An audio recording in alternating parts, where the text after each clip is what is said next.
첫 번째 이슈로는 미국 대선 관련한 이야기 좀 더 나눠보도록 하겠습니다. 미 대선 개표 작업이 이제 막바지로 치닫고 있습니다. 바이든, 트럼프 각 후보마다 저마다 자신이 승리자다라고 말은 하고 있지만 사실상 승기는 좀 바이든 쪽으로 기울고 있습니다. 트럼프의 패색은 짙어지고 있는 상황에서 우리 시장에서도 바이든 관련주들이 연일 강세를 나타내고 있습니다. 거의 유력시 되고 있죠, 바이든이. 근데 지금 시장 종목들도 잘 가고 있는데 앞으로도 이런 흐름이 이제 이어질지 전문가님 어떻게 보시나요?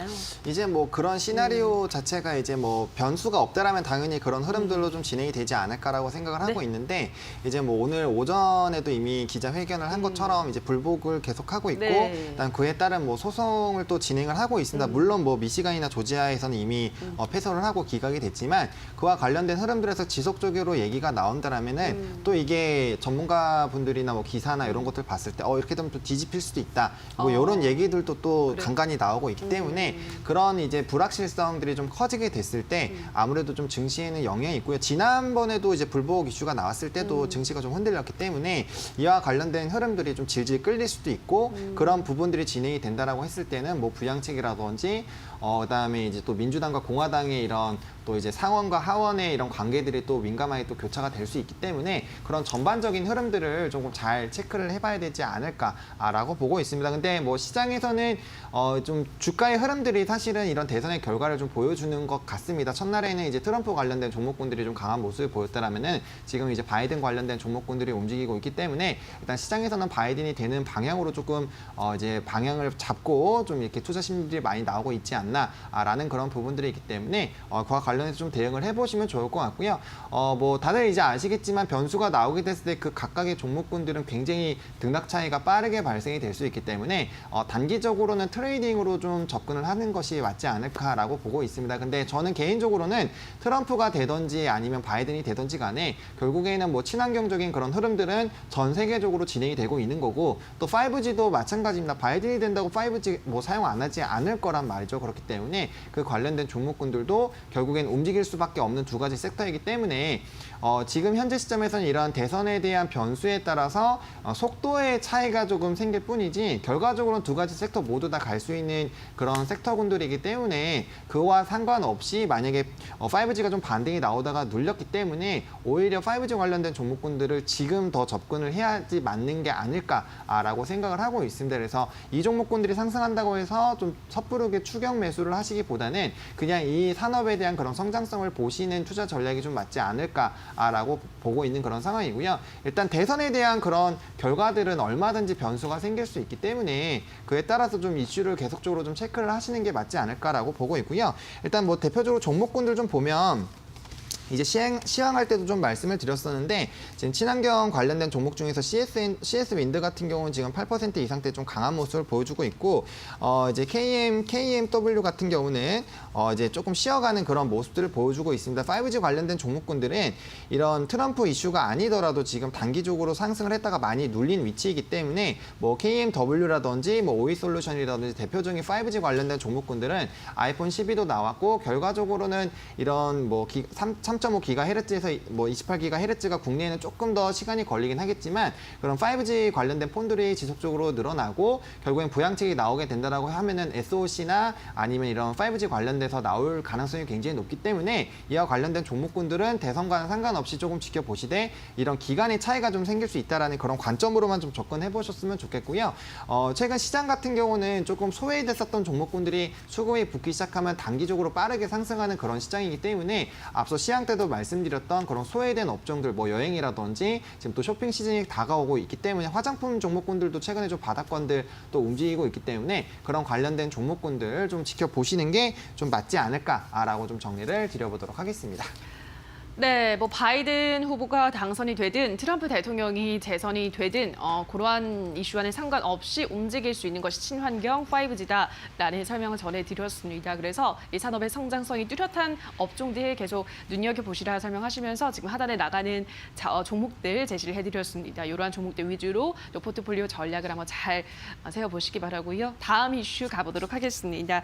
올해 광군제는 11월 1일부터 3일까지 열리는 1차 행사 그리고 11월 1일 2차 행사 이렇게 나뉘어서 진행이 되는데요. 이번 사전 행사에서 우리 화장품 기업들이 좋은 실적을 거뒀다는 소식들 전해졌습니다. 앞서도 설명을 들으셨겠지만 LG생활건강, 아모레퍼시픽이 최대 매출액을 기록했다고 하는데요.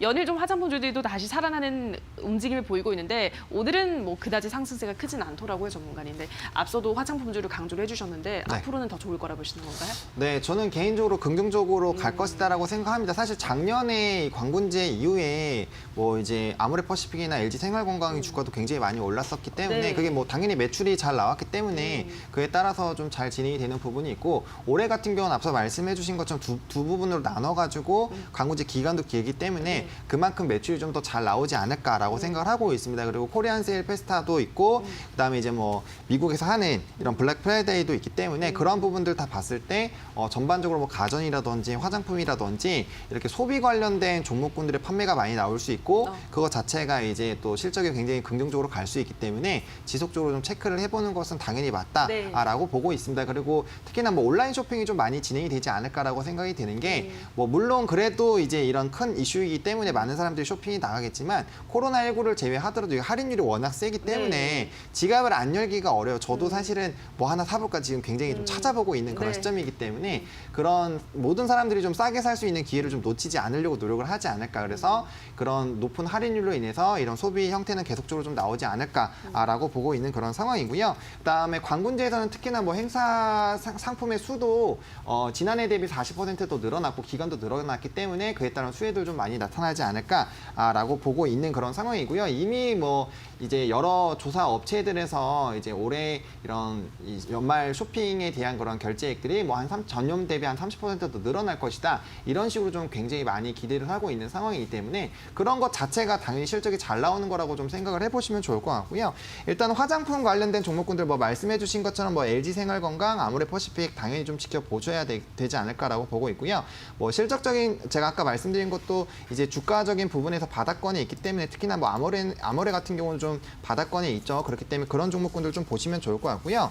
코스메카 코리아 같은 경우도 좀 비슷한 흐름들입니다. 그래서 바닥권에 있는 그런 종목군들, 화장품 관련된 종목군들 좀 집중해서 보시면 좋지 않을까라고 보고 있고요. 저는 삼성전자랑 LG전자도 이에 따라서 수혜를 좀 많이 받지 않을까라고 보고 있습니다. LG전자 같은 경우도 호실적 나오고 과전 굉장히 많이 팔리는 부분에서 이제 10만 원 돌파를 앞두고 다시 좀 눌리는 그런 부분들이 나와서 전 라인대까지 나왔기 때문에 좀 조정이 충분히 좀 나와줬다라고 생각이 들고요. 이번에 이런 연말 가전에 대한 이런 많은 판매에 따라서 또 다시 한번 실적 드라이브인을 통해서 전고점 좀 돌파하는 그런 흐름들이 나타나주지 않을까라고 보고 있기 때문에 이런 전자제품 관련된 종목군들 좀 보시면 좋을 것 같고요. 앞서서도 이제 시황 때 잠깐 말씀을 드렸는데 아마 배송 관련된 종목군들도 굉장히 좀 많은 수요가 늘어나지 않을까라고 들고 있습니다. 그래서 이런 배송주들도 단기적으로 좀 눌린 그런 부분이기 때문에 충분히 바닥권에서 한 번쯤은 좀 조정 이후에 매수를 한번 해보셔도 나쁘지 않지 않을까라고 보고 있고요.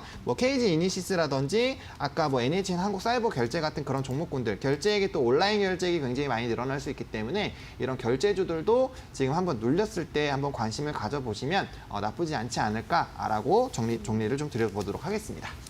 네, 화장품주, 결제주, 가전주 이러한 종목들 계속 관심을 두셔야 된다라는 설명 전해드렸습니다. 자, 여기까지 오늘의 새빨간 이슈들은 헤르메스 스탁의 하창원 본부장과 함께했습니다. 전문가님 고맙습니다. 네, 감사합니다.